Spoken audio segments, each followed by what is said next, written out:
Tunataka nafasi watu wajakaenda kulinda watu wetu. Dennis Wanjala. Songa karibu. Mimi nataka kusema hivi. Hii story ya Linda Mwananchi ya huko Mabei. Mimi nataka kuambia mtoto wetu Sifuna. Wewe ni Muluya kama sisi. Kila mtu anakula kwa mlango yao. Iweje wewe ubebe wa Kikuyu ubebi Muluya hata mmoja? Hakuna Muluya ako karibu na huyo Sifuna. Hakuna. Na Muluya yote anamkaribia na mfukuzi. Mimi naongea hapa ukweli. Mimi nimekuwa kwa ofisi ya ule jamaa, mimi namjua. Nyinyi hamjui Sifuna. Mimi nimekuwa hapo. Muluya yote anamkaribia na mfukuzi. Ati anataka tu wasichana wa Kikuyu wenye wanamsamaria wanakula pesa yake.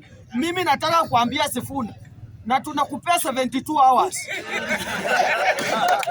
Hao wasichana kama bado utamangamanga nao watengeneze security. Bure itakuwa noma kwao. Tutawatandika walai. Waende wakule kwa Kashagwa.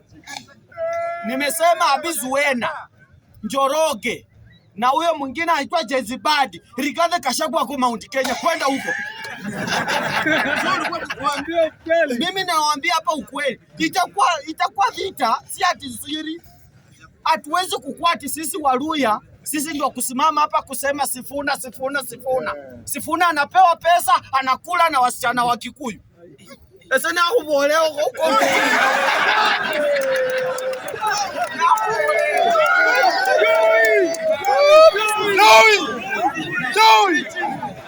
Haiwezi kukua, iwezi endelea.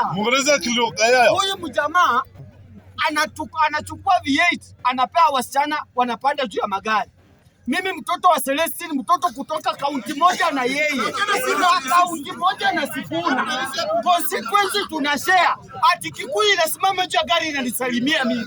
Na mtoto wetu, mimi nimemwambia. Na watoto wetu munisikiza hapa sasa. Ninaenda kusanya Waluya wote wale wako na nguvu ya kutosha. Hao wasichana lazima tuwape discipline warudi kwa Kashagwa. Hakuna kitu kingine. Na mimi nimesema hivi, kama nyinyi wanawake enough muonekane Omabe.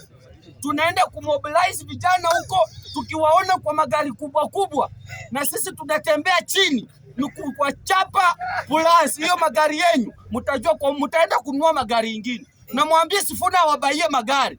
Sababu hizo tutaharibu. Hatuwezi kubali bwana. Mimi natembea kiatu kimeharibika.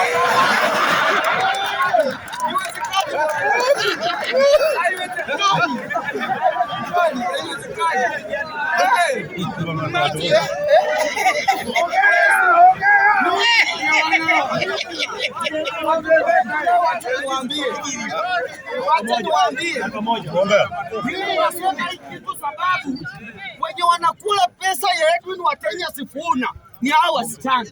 Watoto wetu Waluya ambao wanaimbanga sisi ni Sifuna hawapati kitu chochote. Sasa mimi nimesema hao wasichana waanze kutembea wakienda. Nikimalizia, mjue mimi Dennis Wanjala niko na candidate. Fred Okengo Matiang'i ndio rais wa Kenya 2027, na mumwangalie huyo Matiang'i mzuri, huyo ndiye atakuwa rais wa Kenya. Lakini maneno ya Linda Mwananchi, mimi ndaendelea kusimama na kuambia Sifuna achukue Waluya pia hao wakule pesa ya Muluya wa mtoto wao. Sio Wakikuyu waendelee kukula pesa ya mtoto wetu. Wako na Wakikuyu bwana. Nimemaliza.